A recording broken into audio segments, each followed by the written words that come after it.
नमस्कार दोस्तों, स्वागत है हमारे इस नए वीडियो में। तो फ्रेंड्स, आज के इस वीडियो में हम बात करेंगे कि आपने अभी तक श्रम कार्ड नहीं बनाया है, तो आप अपना श्रम कार्ड कैसे बना पाओगे, वो भी आप अपने घर बैठे, आप अपने मोबाइल की मदद से, या तो फिर आपके पास लैपटॉप हो तो उसकी मदद से। तो इस वीडियो में मैं आपको एक संपूर्ण प्रोसेस बताने वाला हूं कि आप अपने घर बैठे श्रम कार्ड को कैसे बना सकते हो, वो भी आप अपने मोबाइल की मदद से या तो फिर आप अपने कंप्यूटर की मदद से।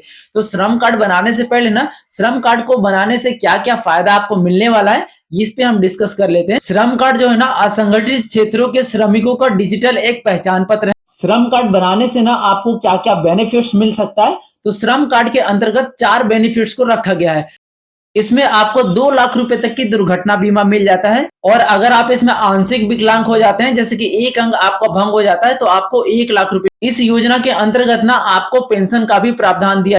अगर आपका आयु 60 वर्ष से अधिक हो गया है तो आपको प्रधानमंत्री श्रम योगी मानधन योजना के तहत 60 वर्ष के बाद आपको 3,000 रुपए दिए जाएंगे, जो कि आपको हर मंथ मिलेगा। इसमें आपको वित्तीय सहायता भी मिल जाता है, जैसे महामारी या तो फिर लॉकडाउन की परिस्थिति आती है, या तो फिर किसी भी प्रकार का आपातकालीन परिस्थिति में आपको गवर्नमेंट सीधा डीबीटी के माध्यम से आपके खाते में 1,000 रुपए पर मंथ भेज सकती है। इससे आपका सरकारी योजनाओं का भी लाभ मिलेगा, जैसे आवास योजना, शिक्षा योजना, कौशल विकास योजना और विवाह सहायता योजना जैसे केंद्र व राज्य के सरकारी लाभ आप ले सकते हैं।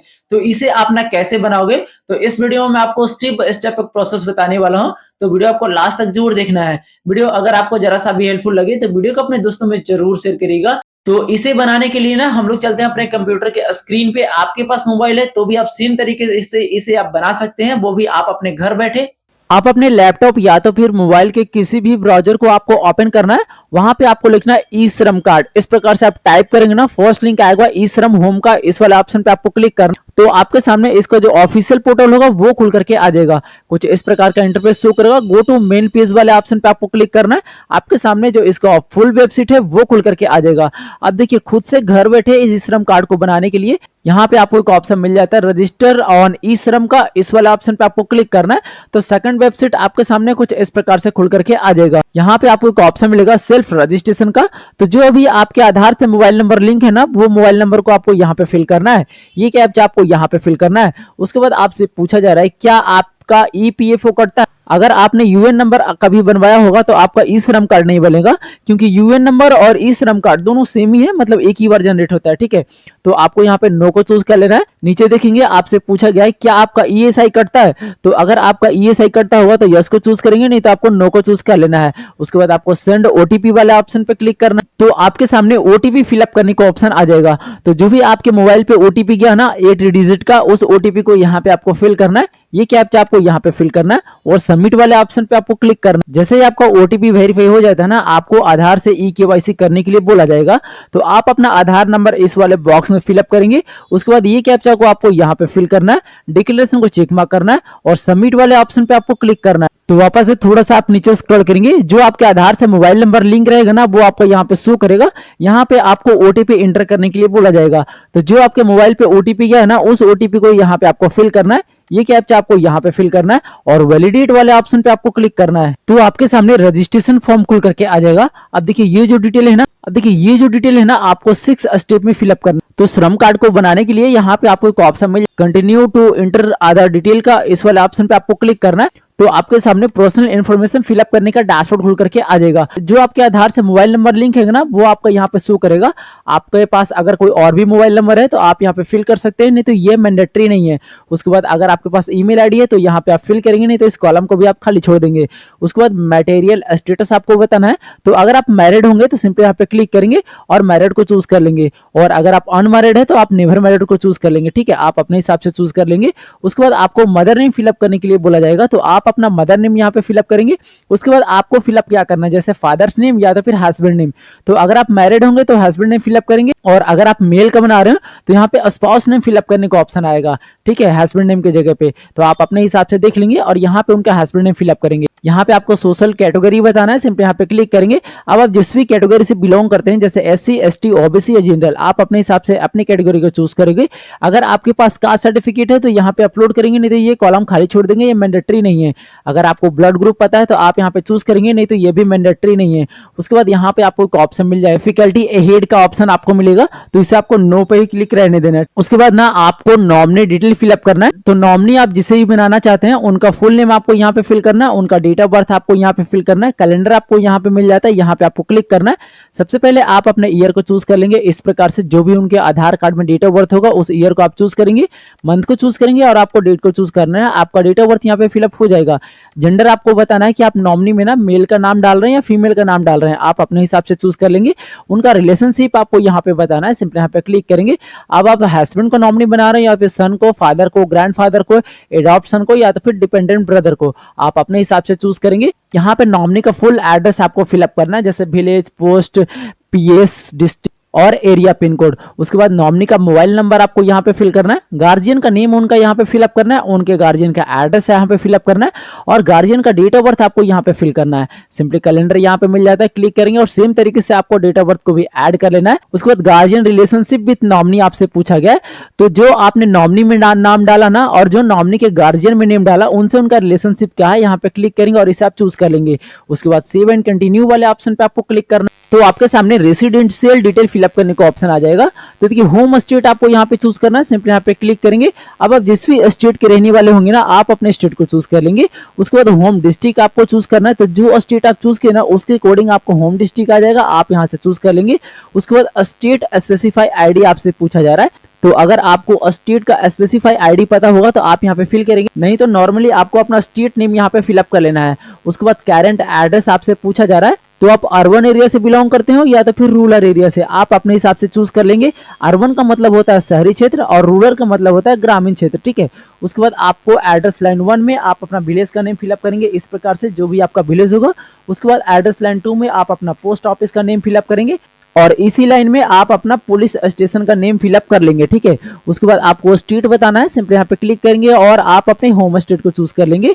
उसके बाद डिस्ट्रिक्ट आपसे पूछा जा रहा है, सिंपली यहाँ पे क्लिक करेंगे, आप अपने होम डिस्ट्रिक्ट को चूज कर लेंगे। सब डिस्ट्रिक्ट या तो फिर तहसील का नाम आपको चूज करना है, सिंपली यहाँ पे क्लिक करेंगे। अब आप नॉर्मली आप अपने तहसील का नेम को यहाँ से चूज कर लेंगे। उसके बाद आप अपना एरिया पिन कोड यहाँ पे फिल करेंगे, ठीक है। उसके बाद देखिए आपसे पूछा जा रहा है कि स्टेइंग एट करंट लोकेशन, मतलब इस लोकेशन पे ना आप कितने दिनों से रहते हो, सिंपली यहाँ पे क्लिक करेंगे। अब आप जितने दिनों से रहते हैं जैसे 1 ईयर, 1 से 2 ईयर, 2 से 3 ईयर, 3 से 4 ईयर, आप अपने हिसाब से चूज कर लेंगे। उसके बाद सेम आपको बताना है रूरल या तो फिर अर्बन, आप अपने हिसाब से चूज करेंगे।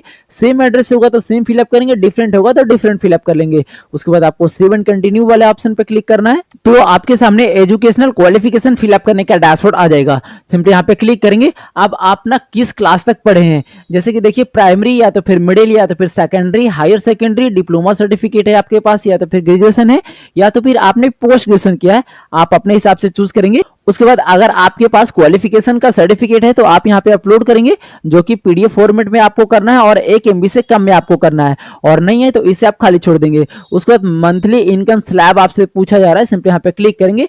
आप जो भी आपका मंथली का इनकम स्लैब है ना यहाँ से आप चूज कर लेंगे। उसके बाद अगर आपका इनकम सर्टिफिकेट है तो यहाँ पे अपलोड करेंगे, नहीं तो इस कॉलम को आप खाली छोड़ देंगे। उसके बाद आपको सेव एंड कंटिन्यू वाले ऑप्शन पे क्लिक करना है, तो आपके सामने occupation and skill detail fill up करने का ऑप्शन आ जाएगा।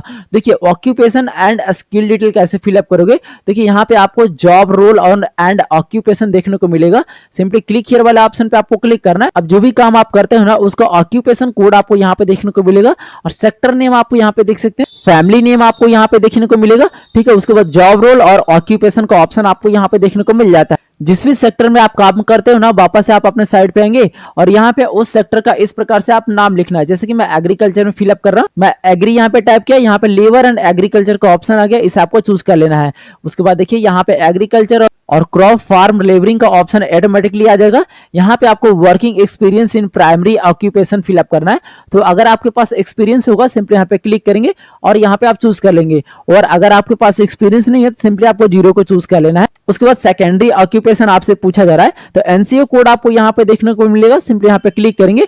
अब देखिए एनसीओ कोड आप कैसे यहाँ से चूज करोगे, तो जैसे आपने यहाँ पे लेबर एंड एग्रीकल्चर चूज किया ना, वापस से आप एनसीओ कोड पे जाएंगे यहाँ पे आपको सर्च कर लेना है कि एग्रीकल्चर का ऑक्यूपेशन कोड क्या है, ठीक है। और वापस से आप यहाँ पे फिल करेंगे। अगर आपके पास इसका सर्टिफिकेट है तो आप यहाँ पे अपलोड करेंगे, नहीं तो मैंडेटरी नहीं है। उसके बाद आपसे पूछा गया है कि how did you acquire skill, simply यहाँ पे क्लिक करेंगे। अब देखिए आपने अगर इसके लिए ट्रेनिंग लिया होगा तो आपको फर्स्ट वाले ऑप्शन को चूज कर लेना है, और अगर आपने इसके लिए ट्रेनिंग नहीं लिया है तो सेकंड वाले ऑप्शन को आप चूज कर लेंगे। उसके बाद सब स्किल का ऑप्शन आ जाएगा, सिंपली यहाँ पे क्लिक करेंगे और सेल्फ लर्निंग का आप चूज कर लेंगे। उसके बाद इंटरेस्टेड इन स्किल अपग्रेडेड का ऑप्शन मिलेगा, सिंपली यहाँ पे क्लिक करेंगे। अब एक ऑप्शन आएगा, आप इसे चूज कर लेंगे। उसके बाद सेव एंड कंटिन्यू वाले ऑप्शन पे क्लिक करना है, तो आपके सामने बैंक अकाउंट डिटेल फिलअप करने का ऑप्शन आ जाएगा। तो यहाँ पे देखेंगे कि bank seeding with Aadhaar automatically no आएगा। आप अपना अकाउंट नंबर यहाँ पे फिल करेंगे, सेम अकाउंट नंबर को यहाँ पे आपको कंफर्म करना है।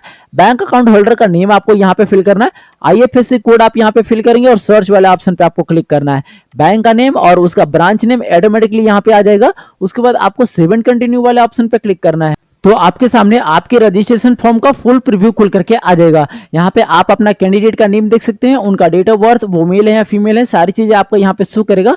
आप इसे सबमिट करने से पहले एक बार सही तरीके से रीड आउट कर लेंगे कि आपका इसमें कहीं मिस्टेक तो नहीं है। अगर आपका इसमें कुछ मिस्टेक रहता है तो यहाँ पे आपको एक ऑप्शन मिल जाता है एडिट का, इस पे क्लिक करके आप अपने फॉर्म को एडिट कर लेंगे।